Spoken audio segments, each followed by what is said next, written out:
este Ecuador amazónico, desde siempre y hasta siempre. ¡Viva la patria! Quien no conoce su historia está condenado a repetirla. Trillada frase que a pesar de ello tiene sentido para este podcast, donde el pasado nacional e internacional, pero también el presente, son las herramientas críticas para forjar el futuro. No estar de acuerdo está permitido y llegar a consensos es el objetivo. Los derrotados son los que dejan de luchar, y dejar de luchar es dejar de soñar. Con un punto de partida, el disenso. Hola compis, yo soy un Pablo centralino, Pablo Alexander Rodríguez, y el día de hoy estamos en un nuevo episodio de El Disenso. Un disenso que se ha hecho esperar, pero claro que sí lo teníamos que traer acá, y es el disenso presidencial. Y abrimos todos estos episodios que van a venir con todos los candidatos presidenciales, o por lo menos los que acepten, con un gran personaje acá. Él es Javier Herbas, candidato a la presidencia de la República del Ecuador por la lista 33, Reto. Qué gusto tenerte acá, Javier. El gusto es todo mío. Buenísimo, entonces vamos a comenzar. Ya le estaba explicando un poquito cómo es la dinámica ahí del programa. Y por cierto, saben dónde estamos, como siempre, en nuestra casa, Django Cervecería, en Reina Victoria y La Pinta. Aquí justo ya viene Martín con las buenas cervezas. ¡Esa! Buenísimo, ahí Bien. Javier se pidió una negra con café de Está altura. chévere. No sé si de acá saber, pero mira, Le hago un acercamiento. el nivel alto, felicidad. A medio, media felicidad. Y a mismo, ¿y aquí qué dice? Refill time. Refill time. Hora de llenar. Ya me lo sé de memoria, yo, tantas cervezas que me he pegado aquí. ¡Salud!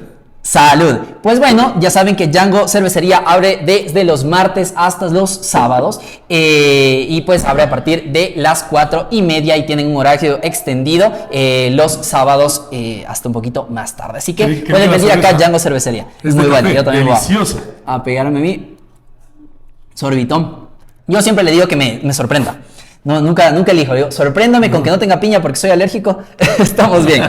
Muy bien, Javier. Entonces vamos a comenzar con el ping pong, ¿sí? Nombre completo. Marcelo Javier Herbas Mora, Edad. 50. Profesión. Ingeniero de producción agroindustrial. Wow. Ocupación. Empresario político. Empresario y político. Universidad. Su alma mater. En la Universidad de La Sabana hice el pregrado y después hice estudios superiores en la Politécnica Nacional, un MBA, y luego en la Flaxo Ciencias Políticas. Buenísimo. Hobby. Muchos, pero lo que más disfruto, te digo que no puedes decir que su hobby es pasar con mi familia. Pasar con su familia. Sí, ahí le vi, llegó con su hijita ahí, Ay, me está exprimiendo el limón, le armó todo el mega encebollado y todos ya con esa hambre de pegarnos el encebollado. Ahora es una pregunta como un poquito a ver si se la sabe. ¿Cuántas cárceles hay en el Ecuador? Hay muchos, pero las que te puedo decir que no deberían estar, delincuentes de alta peligrosidad, perímetro urbano. En Cuenca, la de Turín. En la Tacunga, porque estás en el perímetro urbano de la Tacunga, y en Guayaquil que tienes, y las tres prácticamente ahí mismo, la penitenciaría del litoral, la regional y la Roca. Vale, pero no sabe el número. No lo sé el número. 36 cárceles hay actualmente en el Ecuador. Tomemos nota, 36 cárceles. Buenísimo. ¿Serie favorita? Friends. Es muy buena. Me gusta más How I Met Your Mother, pero está buena. Ah, también es buena. También Sí, me gusta. Las dos, te prometo, me enseñó mi esposa. ¿Ya? Yo no había visto. Mi esposa me introdujo en las series. Buenísimo. Ah, por cierto, Javier, no sé si el micrófono sí lo tienes acá Sí, aquí bien está. puesto. Ah, ya, chévere, porque estaba ya preocupándome. Dice, cayó. ¿Qué pasó? Chévere. Saquemos de nuevo aquí. ¿A quién admira, Javier? Admiro a mi padre, ya él falleció. Admiro personas que han dejado buen legado, ¿no? Todos los seres humanos, no hay nadie perfecto. Si fuéramos perfectos no estuviéramos aquí. Pero sí te puedo decir que hay personas que han dejado buen legado. Lincoln, Mandela, más allá de que fue una persona, un guerrillero, pero que superó todos sus traumas y luego dejó un legado en Sudáfrica. Sí, personas que más allá de sus pasados lograron dejar un legado en su vida madura. Y otra pregunta, a ver si se la sabe. ¿En cuánto está la canasta básica familiar? Canasta básica familiar estaba superando los $758. Sí, 764 a enero del 2023. Muy bien, bueno, sí, estuvo bien, estuvo muy acercado. Entonces, Chévere. salud. Salud. Vamos a ver, yo vi que sí ha sido tragazo el Javier, No tomo mucho, te prometo. pero vi que ha sido tragazo ¿Dónde viste eso? en el Castigo Divino.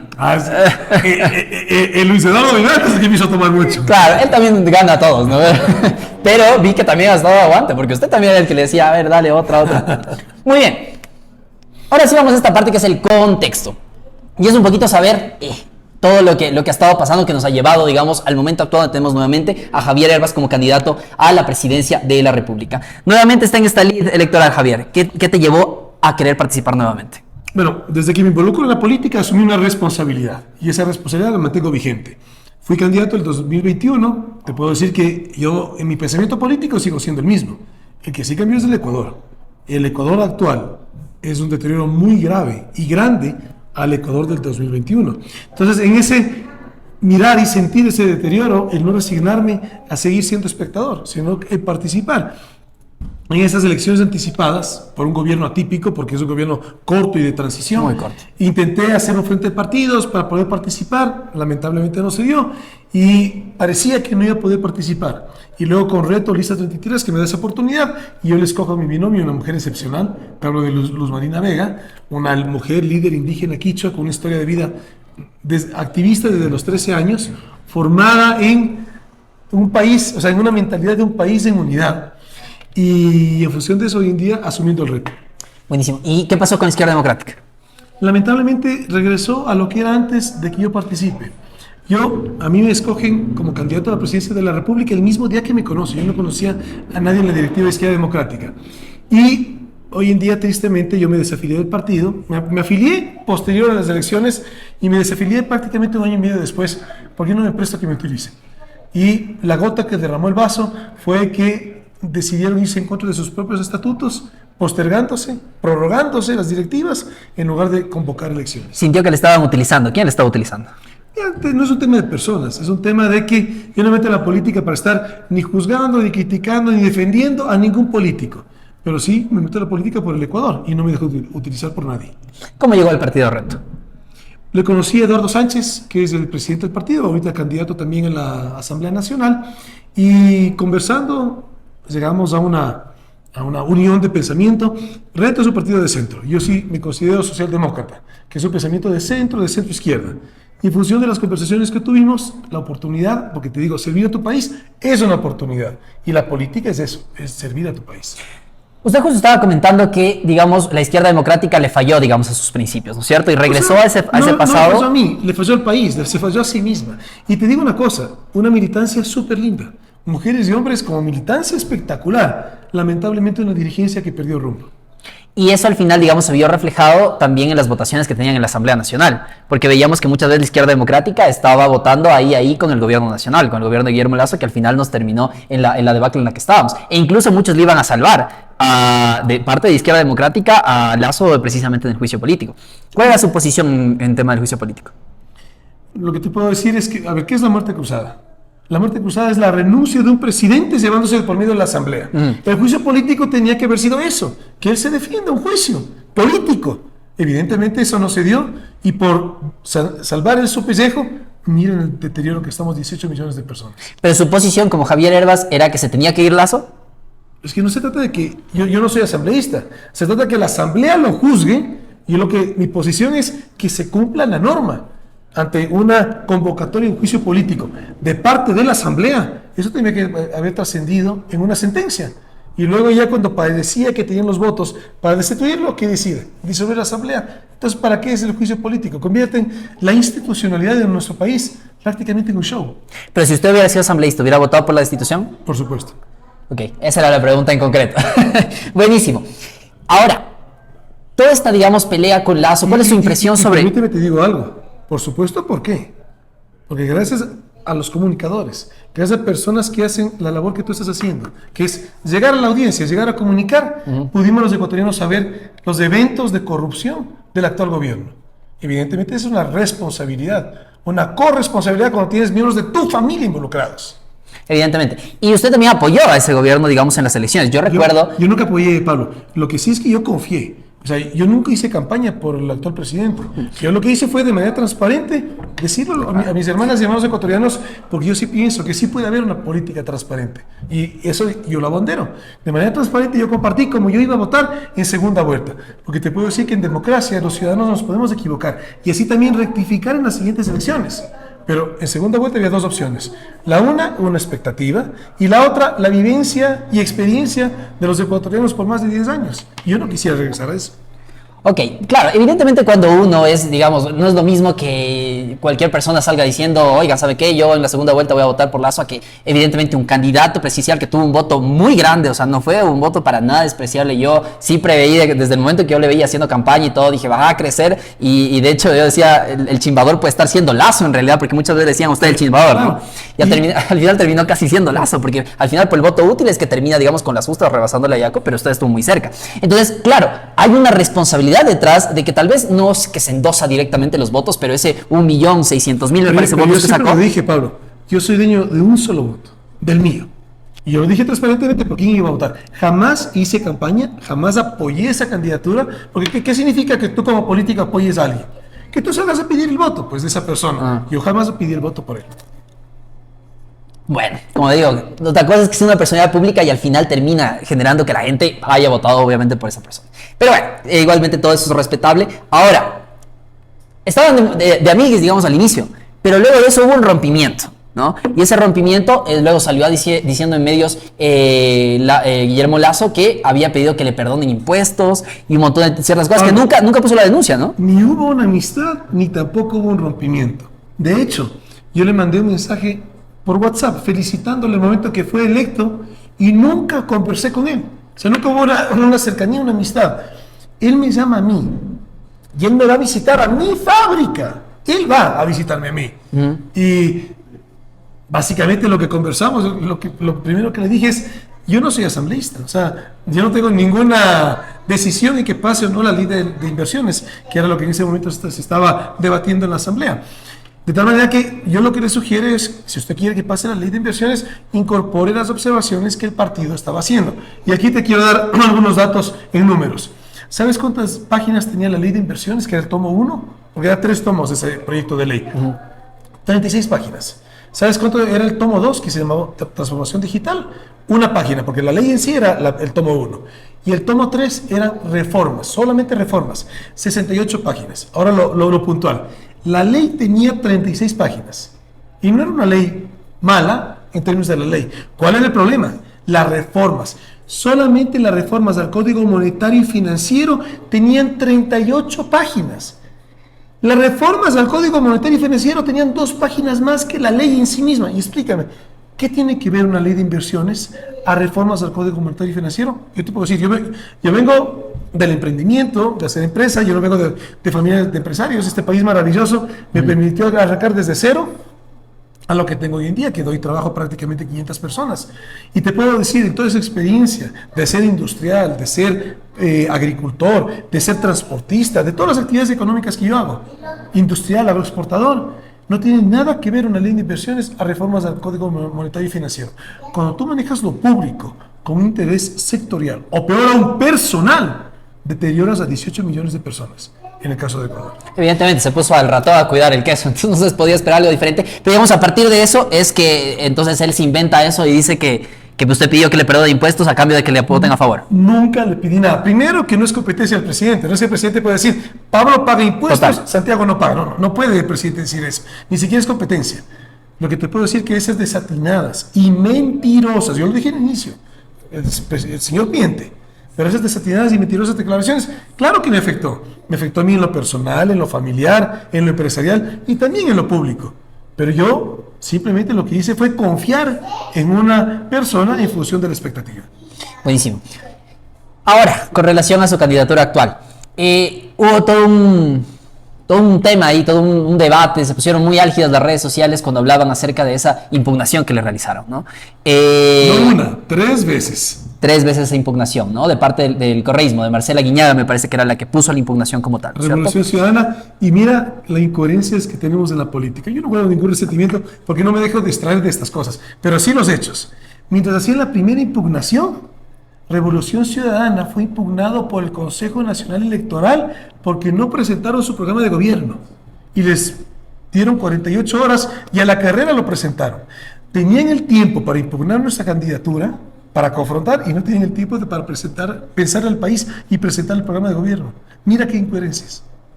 Y bueno, al final la sentencia salió que usted no tenía ninguna empresa en paraísos fiscales, usted tiene una declaración juramentada. He dicho, yo no tengo ningún patrimonio, yo no tengo ningún bien en ningún paraíso fiscal. Nunca lo ha tenido. Y nunca lo he tenido. Y nunca lo tendrá.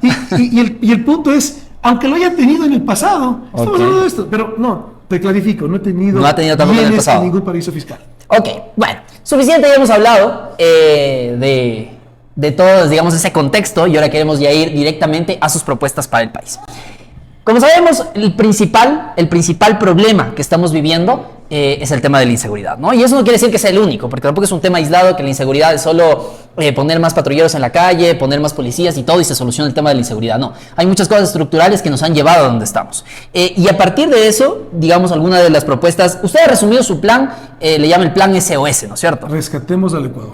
SOS que sale de auxilio, Seguridad, socorro obras emergentes, salud. y salud. Y aparte vi que tiene también algunos pilares en su plan de trabajo, un pilar de educación, un pilar del agro, que entiendo que es algo de lo que, wow, usted sabe muchísimo el agro, que es a lo que se ha dedicado, y que también obviamente es importante, ¿no? Sabemos que es un tiempo muy corto, en el cual no se va a alcanzar a hacer las grandes obras, y también sería ahí la pregunta, ¿aspira también en el 2025 continuar con ese proyecto de trabajo?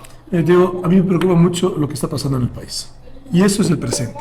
A futuro veremos. En este momento lo que anhelamos, con el apoyo de las ecuatorianas y los ecuatorianos de la bendición de Dios, es el gobierno en este corto tiempo. Porque lo que te puedo decir, Pablo, es que yo estoy convencido que el próximo gobierno es el más difícil en toda nuestra historia republicana. Y en función de eso también te puedo decir que estoy convencido que va a ser mucho más difícil si no lo hacemos en este momento. Buenísimo. Entonces, vamos con el tema de seguridad. Cuando hablamos de seguridad, usted habla en su plan de trabajo sobre el cuidado de las fronteras, ¿sí? ¿Cómo concretamente se van a cuidar esas fronteras? ¿Cuáles van a ser las políticas públicas? A ver, en términos de seguridad hay que hacer muchas cosas porque el problema es un problema estructural. Por lo tanto, las soluciones tienen que ser integrales. Hablamos de una política criminológica, llegar al origen del crimen. Hablamos que, yo estoy convencido, que la mejor política de seguridad es una buena política económica. Hay que reactivar la economía y luego desarrollamos cuáles son las propuestas para reactivarlo. Pero concretamente también hay que ver cosas a corto plazo para poder tener un mediano y largo plazo, si no un país se nos incendia. 4 cosas a corto plazo y de alto impacto. Primero, devolverle la institucionalidad a la Policía Nacional y la dignidad a los servidores policiales. Segundo, militarizar puertos marítimos y aeropuertos internacionales. Tercero, hacer programas sociales. Pero hay muchos sectores del país, provincias, ciudades, donde no puedes entrar a hacer programas sociales porque son sectores cooptados por el crimen organizado. Y para eso, ¿qué necesitamos? Una fuerza de tarea conjunta, que es Policía Nacional y Fuerzas Armadas tomando control otra vez de esos territorios. Y cuarto, control de las cárceles. Entonces, en lo que tú me estás hablando de las fronteras, esa es justamente la competencia de Fuerzas Armadas. ¿Qué es lo que está pasando en este momento en el Ecuador si hablamos de narcotráfico? Que es un problema que lo vivimos los ecuatorianos en términos de todas las... Ya pasamos de 3.500 muertes violentas, asesinatos en nuestro país, solamente en lo que va del año. Terrible. Una cifra que nunca la habíamos visto antes. La ciudad más violenta del mundo, si vemos la estadística de los últimos 2 meses, es Durán. Ecuador siempre fuimos un país de paz. Entonces, ¿qué es lo que tenemos que hacer para frenar todo ese desborde de asesinatos? Eso está ligado al narcotráfico. Y eso es... ingresan de la frontera norte más de 900 toneladas de droga colombiana para salir por el Ecuador. ¿Por qué no sale por Colombia? ¿Por qué no sale por Ecuador? Porque acá es más fácil, están todos descuidados. Ahora, 7 meses que ya tenemos los escáneres en el puerto de Guayaquil y hasta ahora no se instalan. Eso también es Asamblea Nacional, eso también es presupuesto. Ahí te puedes ver claramente cómo nos deterioramos todos por la inacción absoluta de un gobierno indolente. Yo no me meto para criticar a nadie, te decía hace un momento, tampoco un gobierno. Yo lo que aspiro como ecuatoriano es que cualquiera que sea el gobierno que le vaya bien, pero sí pongámosle adjetivos a esto. ¿Cómo podemos aceptar los ecuatorianos un gobierno indolente que con todo lo que estamos viviendo hasta ahora no ponen a funcionar los escáneres? Que es lo que permitiría evitar que toda esa droga venga desde Colombia para salir por Ecuador. Hicieron tanto escándalo cuando se dañó también un escáner, ¿no? Un radar, perdón. Cuando se dañó un radar y hasta ahora no lo arreglan. Pero ¿y qué pasó con eso? ¿Dónde está la investigación? Que se iba a hablar, que iban a caer. ¿Quién cayó? Entonces, esa es la impunidad. La corrupción y la impunidad nos están dañando muchísimo como sociedad. Pero también hablemos de la delincuencia del ciudadano normal. Que te roben en el bus, que te roben en la calle, que vacunen tu negocio. Para eso necesitamos robustecer. Que también está ligado al narcotráfico, ¿no? De alguna manera, sí, al crimen organizado. Pero también eso está ligado a una Policía Nacional en abandono. Porque hablemos con las palabras concretas, en abandono. ¿Cómo puede ser posible que le estés desbaratando la institución? Porque lo estás haciendo. algunos elementos fundamentales. El presupuesto de Policía Nacional de 2022 es más alto que el presupuesto del 2023, con el agravante que aumentaste en sueldos porque incorporaste 8.500 nuevos efectivos. O sea, bajaste el presupuesto, aumentaste el gasto corriente. Desbaratas la institución. Mandarles Un policía es entrenado al para suicidio. servir y proteger, no para empujar patrulleros, en términos de presupuesto. En términos de formación, hay que recuperar la formación. Un policía se formaba en 18 meses y ahora en 6 meses. ¿Para qué? Para que sí seas carne de cañón. Ya sea porque llegas a enfrentar una delincuencia organizada sin ni siquiera chalecos antibalas, Total. sin ni siquiera tener en dónde dormir, así con esa poca dignidad le tratas a un ser humano que es servidor público policial. Y no solo eso, sino que lo que tú terminas es o son acribillados por el crimen organizado o son cooptados por el crimen organizado. Totalmente. Es que se expone incluso en ese poco tiempo, digamos, de formación y todo. También es un espacio en el cual pueden ingresar, digamos, ese tiempo extra que hubieran estado, digamos, siguiendo formándose, siguiendo capacitándose, para poder acceder dentro de las partes de la crimen de organizado. policía, Pablo. La gran mayoría todavía, mujeres y hombres servidores públicos de la Policía Nacional, la gran mayoría son personas con mística, con amor a la institución, con amor al país. Lamentablemente un abandono de apoyo político. Totalmente. Ahora, otra propuesta que usted hace es los jueces sin rostros y procesos sin rostro. No sé si quiere ampliar un poquito más de este tema. ¿Qué se refiere con procesos sin rostro? Eso es un tema a mediano plazo. ¿Por qué? Porque el narcotráfico está extorsionando a nuestros jueces, no solamente en términos de que lleguen a comprar un juez, extorsionando en términos de amenazarle. Esto está pasando en el Ecuador. Entonces, ¿cómo vamos a querer una sentencia en derecho cuando si tú eres juez te visitan y te tocan la puerta de tu casa con la foto de tu familia? Evidentemente no va a ser una sentencia en derecho. Pero esto es una propuesta, porque los abogados dicen que lo que se hace en derecho se puede deshacer en derecho. En este momento no lo podemos hacer porque la Corte Interamericana de Justicia en este momento no permite los jueces sin rostro por problemas de excesos que hubo en derechos humanos en Colombia y en Perú. Pero entonces la propuesta es, con todos los elementos, es decir, cómo está afectando el narcotráfico en el Ecuador, el asesinato, el sicariato, esos delitos graves que sean abordados y tomados desde la perspectiva del juez sin rostro. Mientras tanto, ¿qué es lo que sí proponemos? Que los jueces anticorrupción, que estén en un lugar, por ejemplo, en Quito, y que conozcan solamente esos jueces en un sistema protegido, también las causas, por ejemplo, de narcotráfico y de sicariato. Y los procesos sin rostro, eso no me quedó muy claro. Nuevamente, no lo puedes hacer por la que la Corte Interamericana de Justicia en este momento no lo permite. Okay. Y Ecuador es parte de un orden internacional, Sí. que en este caso es la OEA. ¿Pero a qué se refiere concretamente con procesos sin rostro? O sea, un juez sin rostro es que tú no sabes quién te está juzgando. Ajá. Un No lo puedes proceso comentar. sin rostro es que yo soy juez y yo no sé que estoy juzgando a Pablo. Entonces yo no sé, porque también puede pasar ok. que un juez corrupto te llame por teléfono y te diga, ¿sabes qué? Claro. Tú no sabes que yo soy tu juez, pero yo sí sé que te estoy juzgando a ti. Es un proceso sin rostro. Buenísimo. Ahora, lo otro que le iba a preguntar es sobre el tema de las cárceles. Abordó también que es un tema importante, interviene en las cárceles, que es imposible cómo están las piscinas de tilapias, sacándose ahí los chanchos, todo. O sea, feriantes básicamente ellos son los dueños de todo eso, ¿no? ¿Dónde está el Estado? Y siguen culpando, y eso es lo que más me molesta, que siguen culpando a gobiernos pasados, pero el gobierno eres tú eres el que tienes que darle el norte. Entonces, ¿cuál es el norte que le va a dar Javier Herbas para eso? Bueno, eso sí es algo a mediano plazo, pero cuando yo te digo alto impacto a corto plazo con las cárceles es cortar la comunicación. Cualquier conocedor de seguridad del Ecuador, mujer o hombre, te va a decir que los delitos que nosotros sufrimos en la calle, como es la extorsión, que son las vacunas, el asesinato, el sicariato, narcotráfico y microtráfico, son planificados al interior de las cárceles, pero la tecnología te lo permite. Hoy en día tú puedes georreferenciar, es decir, saber el lugar específico, geográfico, de dónde sale una llamada. Las operadoras telefónicas pueden operar por un permiso del Estado que le da un gobierno. Entonces aquí tiene que ser un tema y una exigencia de un gobierno que haga que no se permita eso, o sanción a la operadora, una, dos, la tercera, que no pueden operar en el Ecuador. Porque este es un problema que nos está afectando a todos. Y un gobierno tiene que ejercer la fuerza de el Estado de Derecho para beneficiar a los ciudadanos. Y parte de eso es ejecutar el presupuesto, porque plata hay, ¿no? Plata hay para poder comprar los inhibidores de señal, para hacer todo eso, pero no lo ejecuta. El Ministerio del Interior con una ejecución me parece que del 2%, o sea, es para reírse. De enero a junio de este año se ha ejecutado menos del 9%.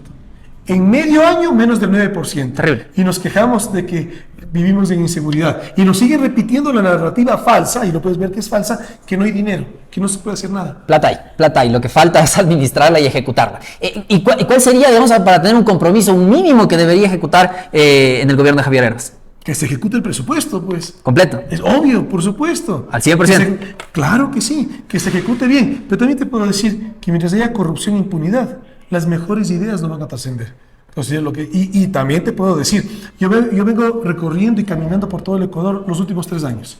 Y cada vez que voy a cualquier lugar, a cualquier provincia, a cualquier cantón, valido lo que te voy a decir. Primero, que existen mujeres y hombres muy capaces en el Ecuador. Segundo, que la gran mayoría de mujeres y hombres ecuatorianos somos gente buena, sana y trabajadora. Y tercero, que las ecuatorianas y los ecuatorianos sabemos lo que hay que hacer, es que lo sabemos. En cualquier conversatorio sabes qué hay que hacer. La pregunta es ¿por qué no se está haciendo? ¿Por qué nos quieren, si hablamos de inseguridad, por qué nos quieren llevar a la desesperación? Incluso podríamos especular hasta que es parte de ese mismo gobierno de terror, ¿no? A ver, ahora vamos, porque igual Javier está con el tiempo, pero con las justas, así que vamos acelerando en el tema de economía, porque ya hablamos que la seguridad no es solo las patrullas, no es solo todo lo que hemos conversado, sino también temas estructurales, ¿no? La pobreza te genera al final que aumente la delincuencia, ¿no es cierto? No tener a un niño que esté educado en las escuelas como tal y luego otro joven que pueda acceder a la universidad, evidentemente cae, ¿no es cierto? Mucho más posiblemente en las redes, ¿no es cierto? El narcotráfico y todo esto. Entonces, políticas económicas urgentes y puntuales que va a realizar su gobierno.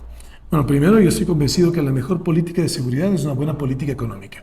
Yo te voy a mencionar 3 sectores de la economía ecuatoriana que tienen la virtud y capacidad de una inmediata reactivación con política pública acertada. Primero, la agricultura. Segundo, el emprendimiento. Tercero, la construcción. Y también te puedo mencionar que tenemos que combatir tanta inequidad que tenemos en el Ecuador. Yo estuve hace 14 días en Ciudad de Dios, un barrio marginal abandonado de Guayaquil.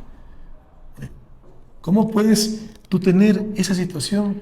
¿Cómo puedes tener a seres humanos en esa situación de vida? Y luego nos preguntamos por qué tenemos niños sicarios, por qué las niñas están siendo prostituidas en esos barrios como una opción de economía. Esa es la realidad que estamos viviendo en el Ecuador. Entonces eso implica que tengamos programas sociales, que el desarrollo real, el progreso, implica que no dejes a nadie atrás. Pero la política económica en concreto, o sea, ¿qué cosas se van a hacer tal? Bueno, hablemos entonces de agricultura. Primero, política de semillas. Segundo, acceso a crédito. Tercero, mercados internos y externos. Y cuarto, recuperar colegios agropecuarios. Si hablamos de emprendimiento, primero, una reforma tributaria urgente, porque no puede ser posible que mientras las empresas pagamos impuestos en función a la utilidad, que se llama impuesto a la renta, al microempresario, que es el emprendedor, le haces pagar impuestos en función de sus ingresos, de su facturación. ¡Qué cosa tan absurda! Yo, que he emprendido, te puedo decir que los primeros 3 años es la época más difícil del emprendedor. Estás a pérdida. ¿Y cómo puede ser posible en un estado tan indolente que te esté cobrando impuestos cuando estás a pérdida? Más bien, es la oportunidad que tenemos y además va en línea con el talento que tenemos y capacidades que tenemos los ecuatorianos. Somos un país líder en la región en cuanto a emprendimiento y la mujer ecuatoriana. Esta estadística de Naciones Unidas. El país que tiene la mujer que más emprende per cápita en el mundo, el Ecuador. Número 1 en algo positivo. Entonces hay el talento, lo que hace falta es el acompañamiento y la construcción. Por eso hablamos de SOS, Rescatemos al Ecuador, seguridad, obras de emergente, salud. La construcción es obras emergentes, que eso está ligado a lo que es la corriente del niño, porque la construcción es dinamizadora de la economía de manera inmediata. Y la otra ventaja de la construcción es que te reactivan los diferentes territorios en la medida en la cual no tengas corrupción y no le entregues a una mega empresa que lo haga, sino que trabaja con los sectores. Claro, somos un país que no tiene cobertura plena en los 221 cantones. No hay uno solo que tenga cobertura plena de agua potable y alcantarillado. En Ciudad de Dios, que te contaba, un sector extremadamente marginal, ¿qué es lo que te decían ellos? No nos regale, denos los materiales, nosotros mismos nos encargamos de hacer la instalación de alcantarillado y agua potable. Entonces tú puedes ver que ese concepto, que además es nuestra identidad como ecuatorianos, el concepto de la minga, que es los pueblos y nacionalidades. Vamos a ponerlo más. Claro, entonces el Estado ponga los materiales la comunidad de la mano de obra y logramos trascender y hacer mucho más obra en algo que es tan relevante como agua potable y alcantarillado. Total, incluso el trabajo es muy importante porque dignifica, ¿no? No es solo, digamos, regalarle a la gente, sino darle el trabajo, ¿no? Entonces, Claro. de hecho, alguna vez estábamos conversando, porque habíamos debatido con un invitado acá también acerca, por ejemplo, de la renta básica universal. Y él daba un concepto muy interesante y ya lo hablaba, yo más bien le apuesto al trabajo digno universal, porque es ese mismo hecho que el trabajo dignifica y pues te permite también, no sé, es eso de que el pan es más pan con debido esfuerzo incluso, ¿no? Lo que tú dices de dignificar, mira, nosotros aquí tenemos una propuesta a quienes en este momento están enfrentando un problema muy grave, que es la incautación de bienes de quienes están debiendo al Banco Nacional de Fomento y Liquidación y al Banco Ecuador. Le están incautando bienes a nuestros agricultores, sin considerar que hace poco salimos de una pandemia, que hemos vivido un invierno muy fuerte. Y entonces, ¿cuál es la propuesta? Parar con estas incautaciones, porque no puede ser posible que tengas nuevamente un gobierno, un Estado indolente, que le quite la propiedad a los agricultores sin entender eso. ¿Y cuál es la propuesta? Conversando con los agricultores, no te piden condonación del valor, no te piden eso. Lo único que te piden es un año de gracia y refinanciar para que puedan salir adelante. ¿Y cuál es la oferta de nosotros para todo lo que son créditos de menos de $100,000? Condonar los intereses. Eso no es hacerle perder el patrimonio al Estado. Recuperar el capital con un año de gracia y sacaste esa familia adelante y recuperaste como Estado, pero no la condonación tampoco del capital, que es lamentablemente... A lo que nos han tenido acostumbrados estos tiempos, ¿no? Y sobre todo a las más grandes empresas. Y te quita dignidad eso, porque si tú debes y te condonan, te quita dignidad, pero lo peor, te deja en el hueco. Cuando tú estás en una situación difícil, lo que más necesitas es alguien que te lance una piola, no que te dejen botado en el hueco. Condonarte el crédito es dejarte en el hueco. Ok, vamos terminando con el tema de salud. Algo que igual tengo que decir es que se me ha dificultado un poquito hacer, digamos, las preguntas mientras estaba planificando todo este disenso, porque en su plan de trabajo como que es muy ambiguo, como que me dice muchas las cosas que son evidentes, ¿no? O sea, como que todo el mundo sabe el tema de salud y todo. O sea, yo quiero saber, porque usted habla mucho de obras emergentes, que por ejemplo, auditaremos cuál va a ser el gasto público, que, por ejemplo, planificaremos qué obras vamos a realizar, ¿no? Tal vez uno espera que uno venga con un plan de trabajo con las obras como obras tal. emergentes está directamente ligado a algo que ya estamos viviendo los ecuatorianos, que es el fenómeno del Ok. Esas son obras emergentes. Ahora, lo que nosotros proponemos sí es, en una visión de dar rumbo, es sí un gran proyecto de reconstrucción nacional. Ok. Obras emergentes es básicamente vialidad relacionada a la corriente del Niño. Ok. En el tema de salud, porque nos vamos quedando sin tiempo igual. Tema de los medicamentos, ¿no es cierto? Que estamos completamente desabastecidos. Hay algunos lugares que sí. Y es un detalle que a veces, digamos, no es culpa 100% de todo el gobierno nacional, sino de la administración de cada uno de los centros de salud, porque hay unos que se administran muy bien y siempre están bien dotados. Por ejemplo, hablo de la Nueva Aurora, tenemos 95% de medicamentos, 97% de insumos, pero hay otros que están pésimos. ¿Cómo va a hacer Javier Herbas para homogeneizar todo y que todos estemos básicamente abastecidos? Algo que es fundamental. No puede ser posible que el Estado ecuatoriano compre intermediarios, que es lo que está pasando hoy en día. O sea, el sistema público de salud del país compra medicinas de intermediarios y luego podemos ver desabastecimiento. Y tienes crimen organizado dentro de la salud pública del Ecuador. Mataron a una directora de un hospital público de Guayaquil, el Teodoro Maldonado, un hospital del IES. Entonces, ¿qué es lo que necesitamos? Es transparentar, que no haya corrupción. Porque en función de eso es deterioro para todos. Compras directamente a los fabricantes, a las farmacéuticas, y que haya abastecimiento de medicinas. Y en salud, lo que también tenemos es que recuperar la atención primaria de salud. Tenemos más de 1.800 subcentros de salud en abandono. Unos más, otros menos. En general en abandono. Y es la medicina primaria. Y yo te puedo decir, estoy muy honrado de tener como binomio una mujer excepcional. Que es médica. Yo, claro, una mujer líder indígena quichua, médica especializada, justamente lo que yo te estoy diciendo, en medicina familiar, que es la medicina preventiva, la medicina de primer nivel. Eso es lo que necesitamos recuperar. A eso le enfoque en salud. Estoy completamente de acuerdo, ¿no? La medicina preventiva permite ahorrar incluso dinero, ¿no? Estar constantemente ahí vigilando que todos los pacientes eviten tener las enfermedades antes que estarle pagando la insulina para toda la vida. Y que no saturen los hospitales para que cuando quien realmente necesita una cirugía llegue y te digan, no, llame en 6 meses. Buenísimo. Para ya ir culminando, aparte de una idea ahí, yo creo que ya hay que comenzar a incentivar, y eso lo voy a decir a todos los candidatos, generar la industria farmacéutica ecuatoriana. Nosotros tenemos una joya, digamos, un tesoro ahí para poder generar investigación y generar una serie de medicamentos, tanto que ya tenemos como medicamentos nuevos que podemos descubrir en el Yasuní, por ejemplo. Y eso va a mi otra pregunta encadenada. Primero, Javier Herbas, ¿va a votar sí o va a votar no en la pregunta del Yasuní, de proteger el Yasuní? Sí, ya te respondo, pero quisiera algo que tú mencionaste de producción de medicina. ¿Puedes tú creer que nosotros producimos vacunas en el Ecuador? sueros. ¿Y qué pasó? Desbarataron a Izquieta Pérez. ¿Cómo puede ser posible eso? Que necesitamos las vacunas para nuestros niños. De hecho, los desbarataron y dejaron desabastecidas las vacunas, la pentavalente, todas las vacunas de los infantes. Y ahora todo estamos importando. Entonces, lo que ya teníamos, lo han desbaratado. Hay que recuperarlo. Y en el Yasuní, yo me considero ambientalista. Y yo voy a votar que no. Y te voy a explicar brevemente, solamente en términos ambientales. Mira, técnicamente, para cerrar todos esos pozos, 230 pozos tiene el bloque 43, conocido como ITT. Para cerrar esos pozos necesitas más de 460 millones de dólares. Información oficial de Petroecuador. Más de 462 millones de dólares estimado. Vamos a ver cuánto más, porque ya sabes, como típicamente sucede en todo lo que son los procesos de contratación. Bueno, yo estoy convencido que el próximo gobierno es el gobierno más difícil de la historia. Estimamos con el equipo económico que vamos a recibir un Estado, un gobierno, con un déficit de más de 6.000 millones de dólares. ¿De dónde vas a sacar esos 460 millones de dólares para cerrar esos pozos? No solo eso, sino que además, algo que ni siquiera lo puedes cumplir. Hablado con expertos en el tema, ¿cuánto tiempo necesitas para cerrar cada pozo? Te hablan que cada pozo necesitas un mes para hacer todo el cierre técnico, digamos, toda la remediación y generar el tapón de hormigón. Pero tenemos 230 pozos y la Corte Constitucional te dice que tienes que hacerlo todo en un plazo de un año. Técnicamente inviable. Pues tantas narrativas que nos quieren construir los ecuatorianos, y te puedo decir, a mí sí me duele cómo se polarizan los temas. Porque el Yasuní pretenden en la narrativa decirte que si votas sí eres ambientalista y si votas no eres extractivista. Te reitero, yo soy ambientalista y justamente el mayor daño ambiental va a ser dejar esos pozos en abandono. El daño ya lo hicieron. Lo hizo un gobierno que ahora algunos candidatos de ese gobierno, que fueron gobierno en ese entonces, ahora son ambientalistas. El daño lo hicieron. Nunca debió haberse extraído petróleo en el Yasuní.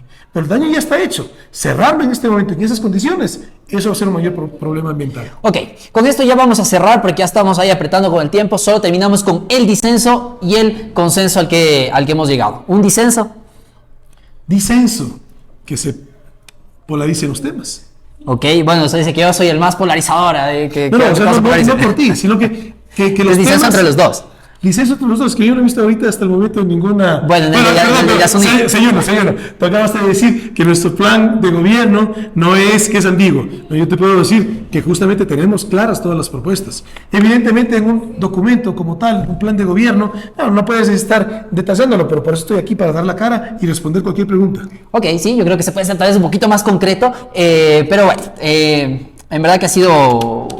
un momento muy chévere para poder compartir. Eso sí, el tiempo muy limitado, que yo también soy parlanchín, así que nos quedaríamos todo el tiempo hablando. Mi disenso es sobre todo en el tema del Yasuní, ¿no? Yo voy a votar que sí, en el tema del Yasuní, es más, estamos en una campaña súper dura con eso, con todos los compas que le están apostando a mantener ese crudo bajo tierra. ¿Por qué? Usted hablaba de 460 millones de dólares. 460 millones de dólares que son, o sea, suena como que es un montón, pero al final tenemos más de 100.000 millones de dólares, digamos, como Producto Interno Bruto del Ecuador. 460 millones que se pueden cubrir de largo, solo cobrando la condonación de la deuda a los grupos empresariales más ricos del país, quienes constantemente se han estado beneficiando de la extracción petrolera, porque todo eso llega a Quito. Orellana y Sucumbío son los que tienen la mayor cantidad de pobreza del Ecuador, 55 pobreza, mientras aquí en Pichincha estamos en el 17. Eso no quiere decir, aumentemos la pobreza en Pichincha, pero todos deberíamos disminuir igual la pobreza. No tenemos disenso en lo que estás diciendo. ¿Por qué? Porque nosotros justamente lo que proponemos es un modelo de desarrollo económico inclusivo, sustentable y productivo. Y eso es la agricultura, eso es el turismo. Evidentemente hay que salir de ese modelo extractivista, estamos de acuerdo en eso. Sí. Yo lo que te digo es concretamente, el mayor daño ambiental va a ser dejar esos pozos en el abandono, porque no lo puedes cerrar en un año y porque en la grave crisis económica que estamos recibiendo, si Dios lo permite y el apoyo de los ecuatorianos al próximo gobierno, 460 millones de dólares, ¿de dónde van a salir? Y 1% de impuesto a los más ricos. No puedes seguir cobrando impuesto al patrimonio, eso es una cosa, es una barbaridad, que lo han hecho y gobiernos denominados de izquierda y gobiernos denominados de derecha. No, busquemos un país en donde el inversionista pueda apostarle al país y no espantarlo. Necesitamos reactivar unidad. El inversionista depende y necesita del trabajador como el trabajador del inversionista, que no nos sigan poniendo en orillas separadas. Y te puedo decir que Por ejemplo, la agricultura. En 15 productos agrícolas, Ecuador está importando 1.800 millones de dólares. Te doy rápidamente algunos. Solamente en trigo, más de 500 millones de dólares. Solamente en soya, más de 860 millones de dólares al año. Solamente en aceite de soya, más de 260 millones. Y Ecuador produce aceite de palma. Y así, manzanas. Tungurahua es productor de manzanas. Importamos más de 40 millones de dólares al año. Importamos frijol, importamos lenteja, importamos garbanzo. Brócoli. No, brócoli exportamos. Exportamos, sí, Claro. perdón. Entonces, lo que quiero decirte con esto es que cuando hay ausencia de política pública, mira el deterioro. Y mira también cuando lo hay. Déjame darte un ejemplo, porque hay que decir también lo positivo. Tuvimos un gobierno de un presidente agricultor, que fue Galo Plaza, que hizo una política pública tan bien pensada con su equipo, y la planificaron también, que esto pasó hace más de 6, 7 décadas. Ellos se propusieron convertir el Ecuador en el primer exportador mundial de banano. Lo hicieron antes de terminar su gobierno, y con todos los políticos que hemos tenido, hasta el día de hoy seguimos siendo el mayor exportador mundial de banano. Es decir, así como podemos decir, cuando no hay el deterioro, cuando sí hay una buena política pública agrícola, mira la consecuencia positiva. Sí, estamos de acuerdo que hay que potenciar estas otras industrias. Pero lo que yo digo es que mi voto será así, porque evidentemente, o sea, son 1.200 millones que ni siquiera son ingresos brutos, digamos, que dicen que se va a generar, porque de esos hay un costo de producción, es un crudo pesado, que es muy caro, digamos, de producir, no se tiene la gran cantidad de beneficios que se pensaría que se tiene, por ejemplo, en comparación al crudo de Shushufindi, ¿no? Que es un crudo mucho mejor. Y también te puedo dar las cifras. Pero, ¿cuál es el problema? Que la gente de aquí está pagando con el cáncer, está pagando con las malformaciones, está pagando con toda esa contaminación que se genera y que destruye incluso por el tema petrolero, minero, que hace pedazos a todo lo que es el tejido social, incluso porque luego aparecen los prostíbulos, aparecen los bares, las cantinas, que son las que aumentan. Y claro, ellos intentan dar dádivas, intentan dividir a la gente y terminan generando una crisis social terrible. Yo la verdad, si me dices, no quiero hacerles temer a los inversionistas o proteger a esa gente que ha pagado con el cáncer, que ha pagado con las malformaciones, y que históricamente siguen la pobreza, siempre la mía va a ser proteger a esa Coincido gente. contigo, por supuesto. Entonces va a votar que sí. No, pero es lo que te digo. Ni siquiera nos dan Tenemos ese narrativas. disenso. Pero bueno, tenemos ese disenso. Qué gusto ha sido compartir contigo, Javier. Salud, Vemos gusto, una señor última Pablo. salud. Y pues nada, ya nos veremos en un siguiente episodio de El Disenso. Así Mira, que. y te cuento una cosa, porque en esto de los disensos también es importante. Bien rápidamente. Ok, yo me quedaría de En la largo. diversidad de pensamiento, porque los ecuatorianos somos muy diversos. Hay que cuidar esa diversidad, porque todos salimos ganando. Mi binomio, Luz Marina Vega, ella va a votar que sí, igual que tú. Y ahí te puedo dar un claro ejemplo, cómo podemos pensar diferente, y sin embargo, en la visión, podemos unir esfuerzos a llegar a sacar un Ecuador productivo. Ver lo que nos une en lugar de lo que nos diferencia. Así es. Bueno, ha sido un gusto. Esto ha sido El Disenso con Javier Herbas. Qué gusto tenerte acá, Javier. Y ya nos veremos en la próxima ocasión con los siguientes candidatos a la presidencia del Ecuador. Un abrazo.